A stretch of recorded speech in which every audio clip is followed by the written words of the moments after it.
एना छै अहाँके कतौ भी आतंकवादी घटना होइ छै तऽ कोनो न कोनो रूप में जे छै अहाँके पाकिस्तान के कनेक्शन देखाई छै। जते भी बड़का बड़का आतंकवादी सब छै जेकरा जे छै विश्व अहाँके आतंकवादी घोषणा कऽ देने छै ओकर जे छै अहाँके पनाहगार पाकिस्तान छै।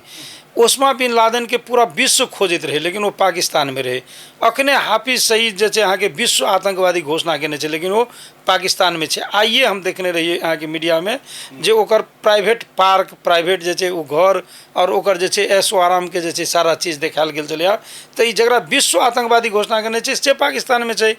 पाकिस्तान अहाँके जे कहल जा रहल छै या माने एक्टिविटीज से देखाई छै जे आतंकवाद के जे छै फैक्ट्री छै ओतऽ आतंकवादी उत्पादन करै छै और ओहिठाम जे छै अहाँके मानसिकता जे छै से अधिकांश के जे छै आतंकवादी छै। ओहिठाम का अहाँके सेना प्रमुख अपन की जे छै सैनिक स्टेटस की सैनिक हैसियत छै से बिसरि के जे छै वो युद्ध के बात करै छै।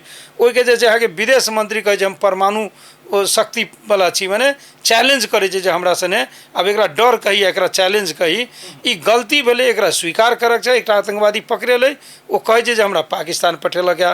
ओहिमे जे छै अहाँके एकटा आतंकवादी जे मास्टर माइंड छै ई सेना के जे छै पूर्व जे छै कर्मचारी छलै तऽ ओहिना लगै छै और वो संजोग से यासिर मुनीर जे पाकिस्तान के अहाँके अखनका सेना के प्रमुख छै तकर जे छै निकटतम सहयोगी रहल छलै ओ जे छै पहलगाँव में मारने छै आदमी के।